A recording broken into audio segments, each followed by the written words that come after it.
عباده الذين اصطفى أما بعد فأعوذ بالله من الشيطان الرجيم بسم الله الرحمن الرحيم كنتم خير أمة أخرجت للناس تأمرون بالمعروف وتنهون عن المنكر وتؤمنون بالله صدق الله مولانا العظيم وصدق رسوله النبي الكريم ونحن على ذلك لمن الشاهدين والشاكرين والحمد لله رب العالمين اللهم صل على سيدنا مولانا محمد النبي الأمي وعلى آله وسلم تسليما كثيرا كثيرا اللهم رب الحل والحرام ورب البيت الحرام ورب الركن والمقام أبلغ لروح سيدنا مولانا محمد منا السلام.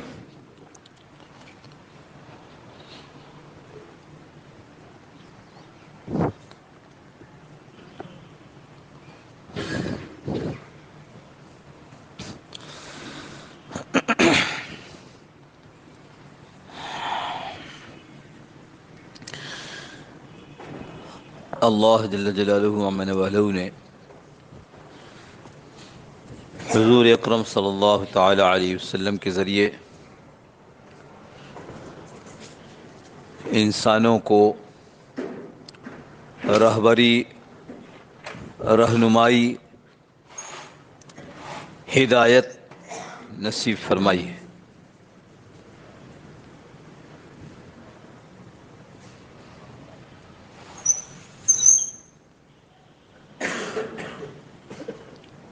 یہ رہبری، یہ رہنمائی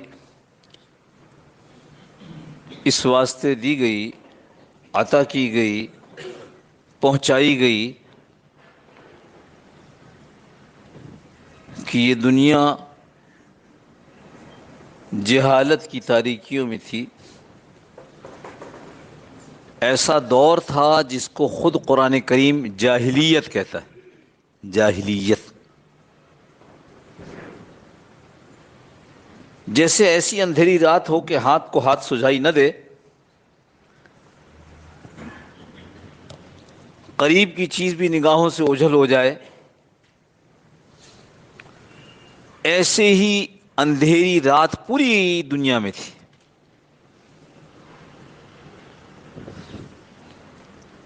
کس چیز سے اندھیری؟ کون سی چیز نظر نہیں آ رہی تھی؟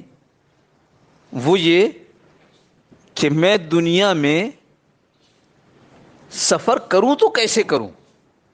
اگر آپ اندھیرے میں کہیں بیٹھے ہیں تو کوئی بات نہیں، روشنی نہیں ہے تو آپ بیٹھیں، بلکہ عام طور پر ایسا ہوتا ہے جس وقت لائٹ چلی جاتی ہے تو ایک دم سے جہاں بیٹھا ہے وہاں بیٹھا رہ جاتا ہے، تھوڑی دیر انتظار کرتا ہے کہ آنکھیں ایسی ہو جائیں کہ نظر آئے تو پھر آگے کوئی کام کرو۔ لیکن اگر چل رہا ہے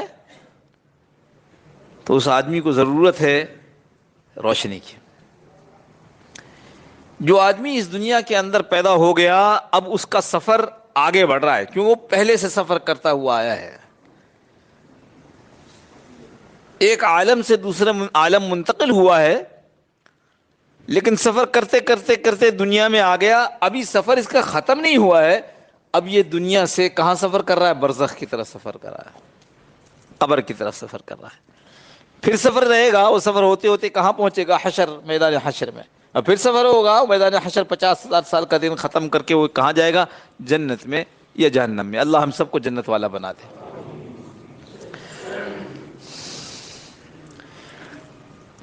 تو یہ اس سفر سے، یہ انسان اس سفر سے ناواقف تھا۔ یہ سفر کہاں جا کر ختم ہوگا، اس سفر سے ناواقف تھا۔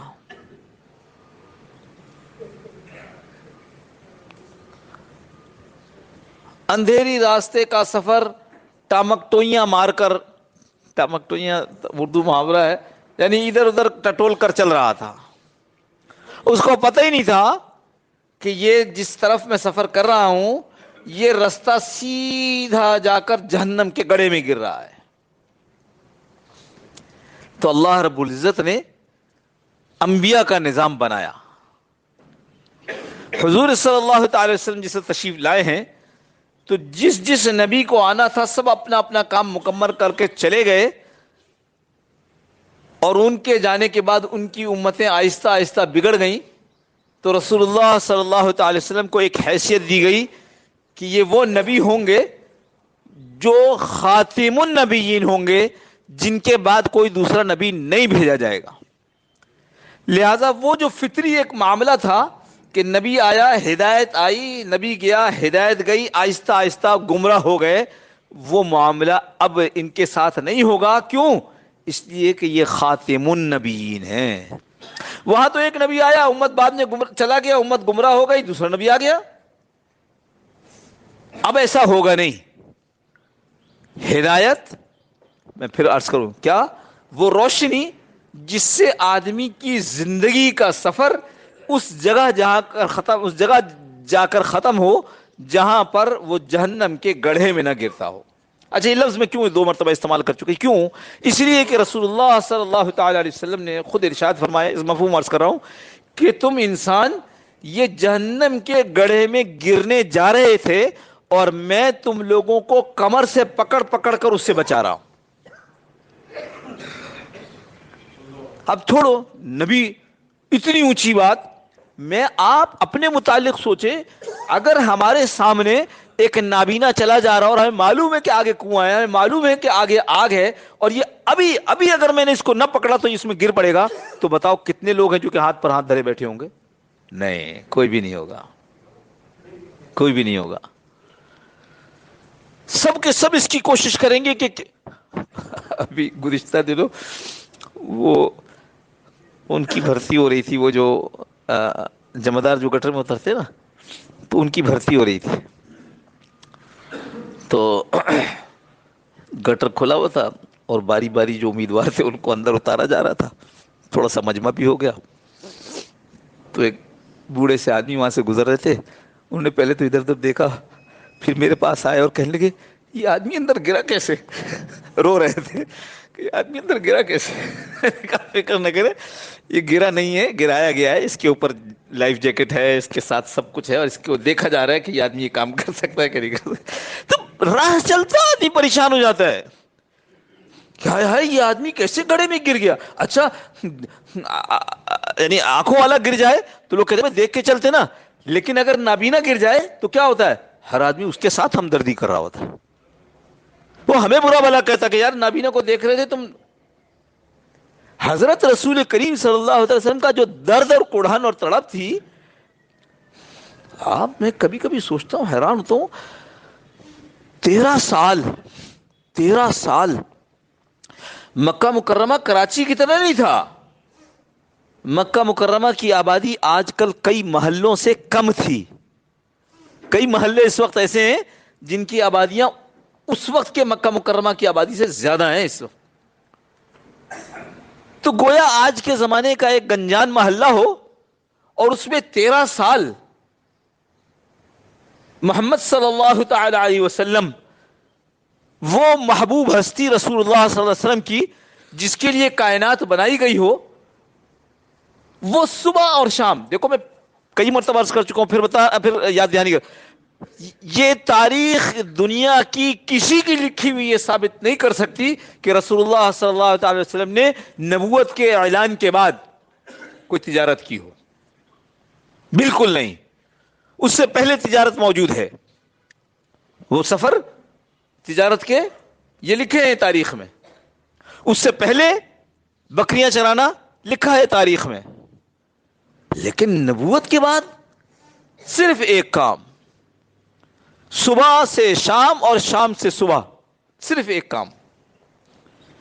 اللہ کے بندے جو جہنم کے گڑھے میں گر رہے ہیں ان کو کمر سے پکڑ پکڑ کر اس گڑھے میں گرنے سے بچانا۔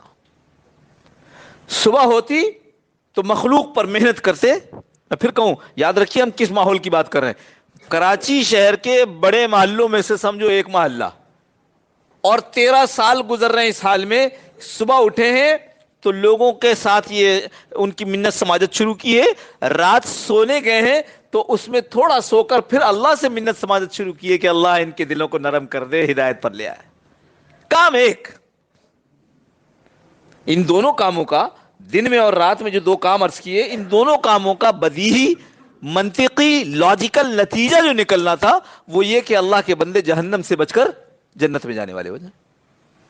اور اس کو 13 سال تو میں کبھی سوچتا ہوں، پریشان ہو جاتا ہوں کہ بھائی ایک ایک آدمی سے کتنی دفعہ ملاقاتیں ہوئی ہوں گی، کتنی دفعہ ہوئی ہوں گی، اور اس ایک آدمی نے کتنی دفعہ رسول اللہ صلی اللہ تعالی علیہ وسلم کو جانے کیا کیا باتیں سنائی ہوں گی۔ آج پوچھو تبلیغ والوں سے، بعض گھروں میں جس وقت جاتے ہیں اور کھٹکھٹاتے ہیں تو اندر سے آواز، پھر آ گئے، میں نے منع نہیں کیا تھا میرے پاس نہیں آنا دوبارہ۔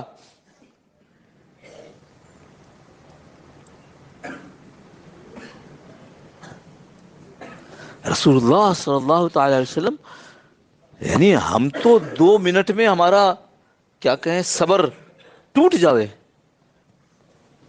13 سال صبح شام صبح شام، وہی بستی، وہی لوگ، وہی گلیاں، وہی بازار، وہی مکان، وہی فرد، وہی بوڑھا، وہی بچہ، وہی مرد، وہی پھرنے والے لوگ، وہی دشمنی والا سلوک کرنے والے لوگ پھر جا رہے ہیں۔ پھر تو بنیادی طور پر نبی اس لیے آئے کہ اس اندھیری کے اندر راستہ دکھائیں، روشنی دکھائیں، اور اس روشنی میں نظر آ جائے کہ اچھا کیا ہے، برا کیا ہے۔ میری عقل سے نہیں، میرے رب کے ہاں اچھا کیا ہے، میرے رب کے ہاں برا کیا ہے۔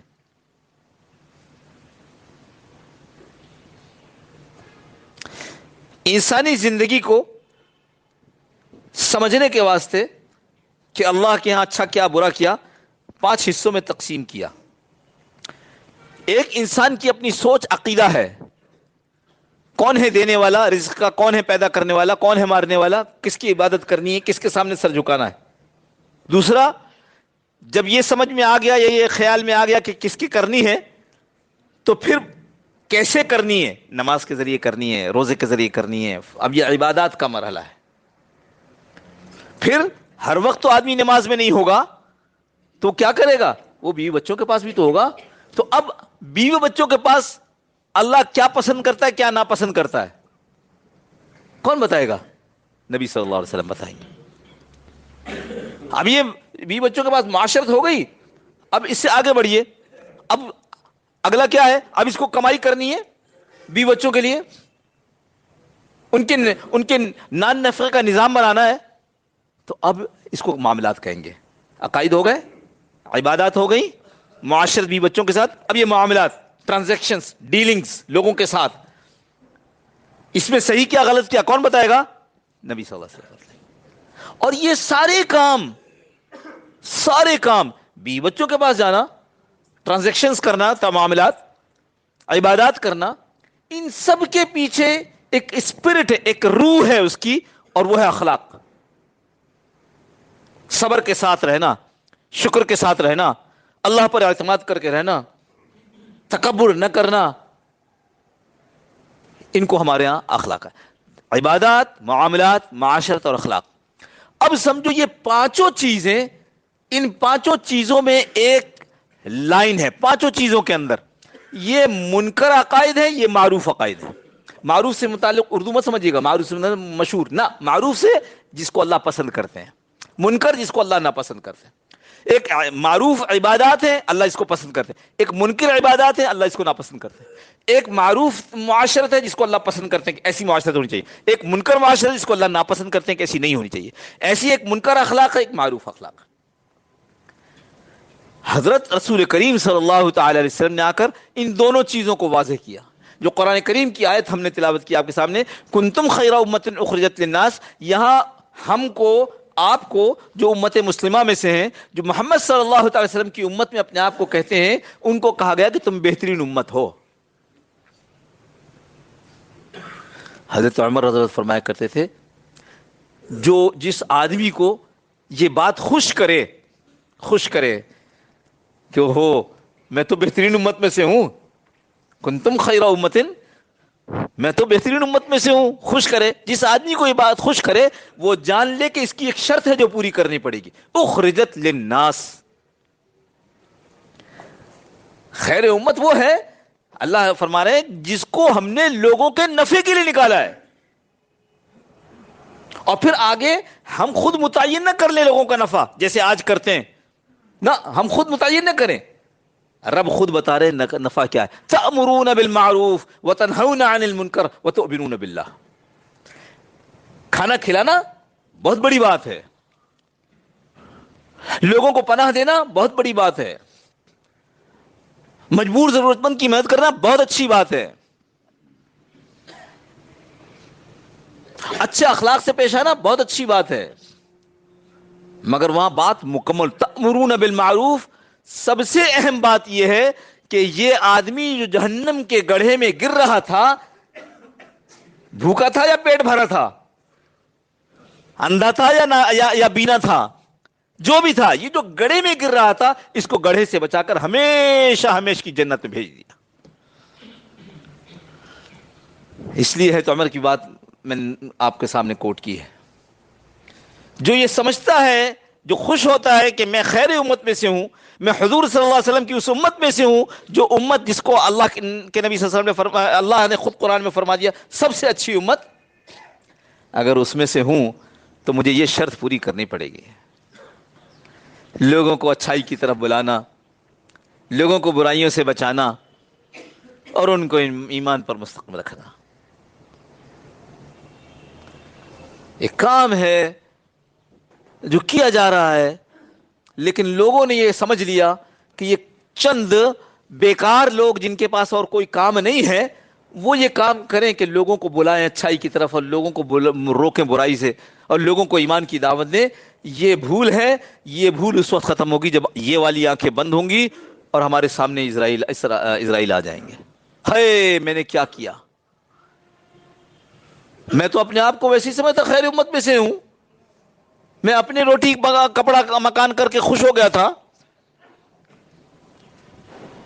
اس لیے اس آنکھوں کے بند ہونے سے پہلے اس کو سوچ لیں, سمجھ لیں, دیکھ لیں. ایک بہت بڑی کیوں میں نے پھر عرض کیا, اب نبی کوئی نہیں آئے گا, یہ کام اس امت کو دیا ہی اس لیے کیا ہے. پچھلے نبی آئے, نبی آئے, ہدایت آئی, نبی چلے گئے, ہدایت چلی گئی, اور آہستہ آہستہ گمراہ ہو گئے, اگلا نبی آ گیا. اب کوئی نبی نہیں آئے گا, اس کا نظام رب تعالی نے خود یہ بنایا ہے کہ اب نبی کے جانے کے بعد یہ تأمرون بالمعروف تنہون عن المنکر, یہ والی ذمہ داری لگائی کس کی گئی ہے؟ خیر امت کی. اور خیر امت میں اور آپ ہیں, اس شرط کو پورا کرنا چاہیے.